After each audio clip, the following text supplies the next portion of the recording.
បាទសួស្តីបងប្អូនអរគ្នាបងមិនមានបំណងចង់ជួសជុលរថយន្តជួសជុលប្រព័ន្ធគ្រឿងក្រោមប្រព័ន្ធម៉ាស៊ីនជាក់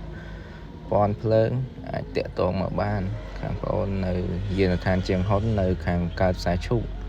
ប្រហែលជា4គីឡូយើងមានជួសជុលម៉ាច់កូដជួសជុលបូមអីគ្រប់ប្រភេទបងទីតាំងនៅបណ្ដោយផ្លូវជាតិលេខ3យើងហ្នឹងតាមបណ្ដោយផ្លូវជាតិលេខ3នៅគីឡូម៉ែត្រលេខ104បងនេះបកគោគីឡូម៉ែត្រលេខ104បងមានចំណាប់អារម្មណ៍តាក់ទងមកបានហើយនៅក្នុងរោងកលឹងมันខុសពីរាល់ដងទេមានជាបូមជាម៉ែត្រដែលយើងជួសជុលគឺកន្លែងយើងជួសជុលនៅទាំងផ្ទល់នេះជាឧបករណ៍ដែលយើងប្រើសម្រាប់ជួសជុលនេះជាឧបករណ៍ប្រេសសកត់បដាងសកត់កស៊ូដែលយើងដូរកស៊ូដូរបដាងអីហ្នឹងយើងមានឧបករណ៍គ្រប់គ្រាន់សម្រាប់ជួសជុលនេះជួសជុលម៉ាច់កូដសម្រាប់ការជួសជុលមានការធានាជូនបងត្រឹមត្រូវតាំងអីវ៉ាន់ថ្មីតាំងអីវ៉ាន់ជួសជុលចំពោះអីវ៉ាន់ថ្មីគឺយើងមានការធ្វើវិញបងប្អូនខ្លះគាត់ថាយើងធ្វើតែគ្រឿងក្រោមទេតែអត់ទេប្រហែលខាងយើងមានធ្វើទាំង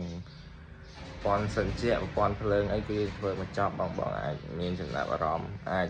តំណែងមកបានអាចចូលទៅ link Telegram ខាងលើដែលខ្ញុំដាក់នៅខាងលើឬមួយក៏អាចខលមកតល់ក៏បានរាល់ប្រព័ន្ធភ្លើងរាល់ប្រព័ន្ធម៉ាស៊ីនជាក់ប្រព័ន្ធម៉ាស៊ីនយើងមានជាងជំនាញត្រឹមត្រូវយើងមានលក្ខណៈថាជាងមួយយើងធ្វើច្រើនមុខទាំងកលឹងទាំងអីអត់ទេដោយសារយើងមានជាងជំនាញមកត្រឹមត្រូវអញ្ចឹងណាបងអាចទុកចិត្តបានចំពោះគ្រឿងបន្លាស់យើងអាចមានផ្លាស់ប្ដូរជូនបងមានទាំងថ្មីទាំងបញ្ជុះតាំង